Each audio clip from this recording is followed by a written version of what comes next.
Chapter 21. Your faith is your fortune. Daniel in the lion's den. Quote, Thy God, whom thou servest continually, he will deliver thee. Daniel 6:16.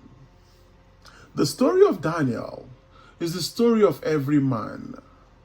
It is recorded that Daniel, while locked in the lion's den, turned his back upon the hungry beasts, and with his vision turned towards the light coming from above, he prayed to the one and only God. The lions, who were purposely starved for the feast, remained powerless to hurt the prophet. Daniel's faith in God was so great that it finally brought about his freedom and his appointment to a high office in the government of his country. Daniel chapter 6, verse 13 to 28. This story was written for you and me to instruct us in the art of freeing ourselves from any problem or prison in the world. Most of us, on finding ourselves in the lion's den, will be concerned only with the lions.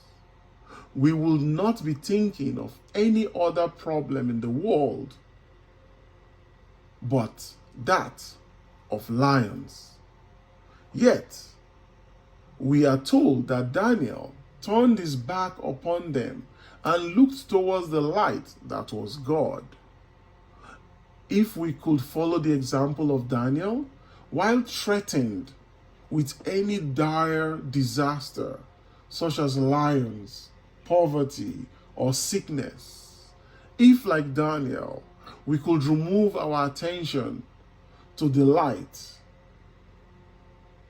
that is God, our problems will disappear and our solutions will be similarly simple. For example, if you are imprisoned, no man will need to tell you that what you should desire is freedom. Freedom, or rather the desire to be free, will be automatic. The same will be true if you found yourself sick or in death or in any other predicament.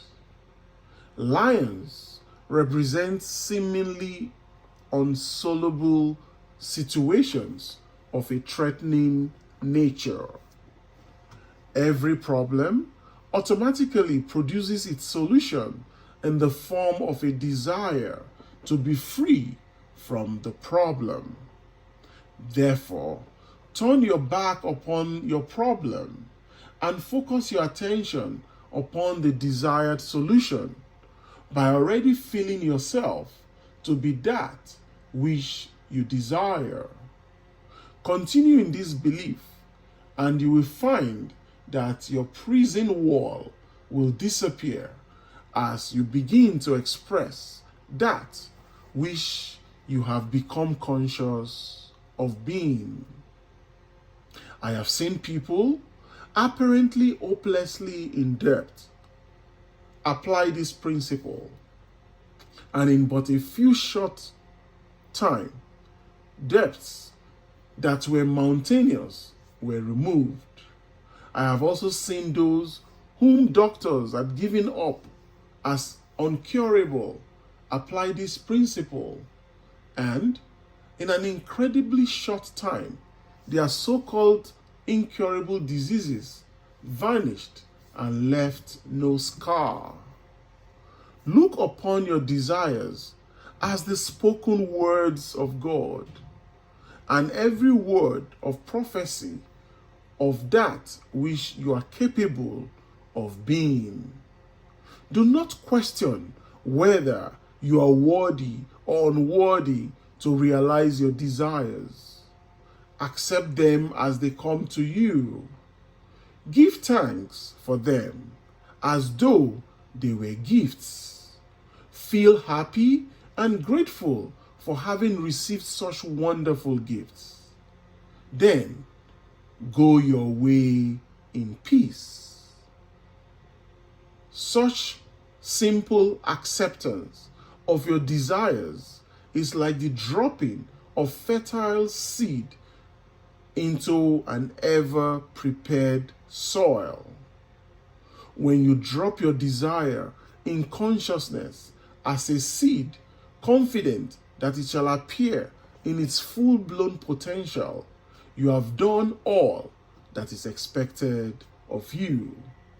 To be worried or concerned about the manner of their unfoldment is to hold these fertile seeds in a mental grasp, and therefore to prevent them from really maturing to full harvest. Don't be anxious or concerned as to results. Results would follow just as surely as day follows night. Have faith in the planting until the evidence is manifest to you that it is so. Your confidence in this procedure will pay great rewards. You wait but a little while in the consciousness of the thing desired. Then suddenly, and when you least expect it, the thing felt becomes your expression. Life is no respecter of persons. See Acts 10:34, Romans 2:11, and destroys nothing. Life continues to keep alive that which man is conscious of being. Things will appear or disappear only as man changes his consciousness. Deny it if you will, it still remains a fact that consciousness is the only reality, and things but mirror that which you are conscious of being. The heavenly state you seek will be found only in consciousness, for the kingdom of heaven is within you. Your consciousness is the only living reality, the eternal head of creation. That which you are conscious of being is the temporal body that you wear.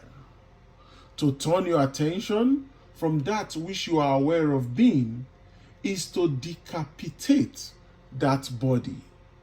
But just as a chicken or snake continues to jump or throb for a while after its head has been removed, likewise, qualities and conditions appear to live for a while after your attention has been taken from them. Man, not knowing this law of consciousness, constantly gives thought to his previous habitual conditions, and through being attentive to them, places upon these dead bodies the eternal head of creation. Thereby, he reanimates and resurrects them. You must leave these dead bodies alone and let the dead bury the dead. Matthew 8:22, Luke 9:60. Man, having put his hand to the plow, that is, having assumed the consciousness of the quality desired, by looking back, can only defeat his fitness for the kingdom of heaven.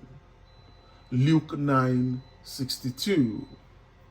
As the will of heaven is ever done on earth, you are today in the heaven that you have established within yourself. For here, on this very earth, your heaven reveals itself. The kingdom of heaven really is at hand. Now is the appointed time. Today is the day of salvation. So create a new heaven, enter into a new state of consciousness, and a new earth will appear. End of chapter.